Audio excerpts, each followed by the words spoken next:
तो शुक्रवार को एक सेलिब्रिटी कपल यानी कि आथ्या और केएल राहुल ने अपने नवजात बेटी का नाम इंस्टाग्राम पर अनाउंस किया। उन्होंने कैप्शन लिखा, our baby girl our everything, Evaarah gift of God. Post simple थी, लेकिन फिर मीडिया हाउसेस ने अपनी इमेजिनेशन शुरू कर दी और इसको पूरे स्पीड से फैलाना शुरू कर दिया। सब ने इवारा या इवारह को संस्कृत से जोड़ दिया, लेकिन कोई भी फैक्ट चेकिंग किए बिना ये मीडिया हाउस अपने खुद की डेफिनेशंस बनाने में बिजी हो गए। सबसे पहले इंडियन एक्सप्रेस ने लिखा, Evaarah is word that originated from Sanskrit meaning God's gift. फिर हिंदुस्तान टाइम्स ने यह दावा किया, Evaarah is rooted in Sanskrit means gift of God. और फिर टाइम्स ऑफ इंडिया ने भी इस क्लेम को कंटिन्यू किया, Evaarah is derived from Sanskrit and means gift of God. फिर फ्री प्रेस जनरल ने यह कहा कि Evaarah is Sanskrit word meaning gift of God. Google का एआई चैटबॉट भी यही कह रहा था कि Evaarah is Sanskrit origin word meaning God's gift. लेकिन सच्चाई क्या है? इवारा या इवारह या ऐसे कोई भी वर्ड या ऐसे कोई भी शब्द किसी भी वेरिफिकेशंस या किसी भी मेजर संस्कृत डिक्शनरी में नहीं मिलते हैं और कहीं भी कोई इसका वेरिफिकेशन नहीं होता। इवारह, इवरह, इवारह ये कोई भी शब्द संस्कृत के सोर्सेस में है ही नहीं।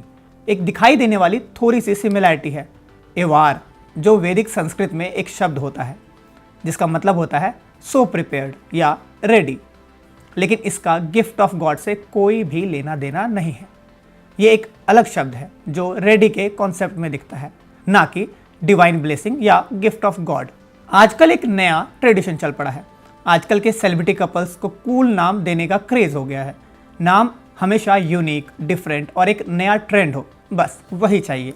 मगर ये मीडिया के साइड से जो संस्कृत का टैग दिया गया वो सिर्फ ओवर हाइप है।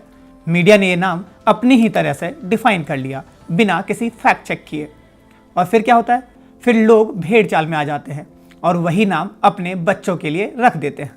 मीडिया की ये खबर इंस्टेंट वैलिडेशन के रूप में गूगल पर आ जाती है और सबको लगता है कि हाँ, गूगल में तो नाम सही बता रहा है, तो लोग बिना किसी रिसर्च के अपने बच्चों का यही नाम रख देते हैं, बस कूल बनने के चक्कर में। पुराने ज़माने में लोग हमेशा कहा करते थे कि नाम का व्यक्ति पर गहरा असर पड़ता है। नाम का एक कल्चरल, लिंग्विस्टिक और फिलॉसफिकल इम्पैक्ट होता है। इसलिए अपने बच्चों का नाम रखते वक्त थोड़ा रिसर्च कीजिए। सिर्फ मीडिया की ट्रेंडी स्टोरीज या गूगल के एआई को फॉलो ना करते हुए थोड़ा सा थॉट प्रोसेस खुद का भी होना चाहिए।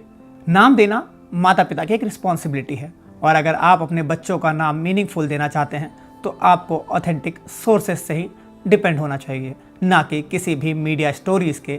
तो आप अगर अपने बच्चों को एक सही नाम देना चाहते हैं तो हमेशा ऑथेंटिक सोर्सेज से दीजिए, ना कि किसी भी मीडिया आउटलेट के बेस पर, जो कि सिर्फ और सिर्फ अपने नंबर्स बढ़ाने के चक्कर में फैंसी संस्कृत मीनिंग लिख देते हैं। तो अगली बार जब आप अपने बच्चों का नाम रखने के लिए सोचें तो अपने रिसर्च को मीडिया के कूल ट्रेंड्स और गूगल से ज़्यादा इम्पोर्टेंस दीजिए, क्योंकि खुद का सोचना और समझना सबसे ज़्यादा ज़रूरी है। नाम का असर हमेशा से आपके बच्चों पर पड़ता है, तो रिसर्च करना भी कभी आउट ऑफ ट्रेंड नहीं होता। इसीलिए रिसर्च पे ध्यान दीजिए, ना कि मीडिया आउटलेट्स और गूगल के एआई चैटबॉट के। शुक्रिया।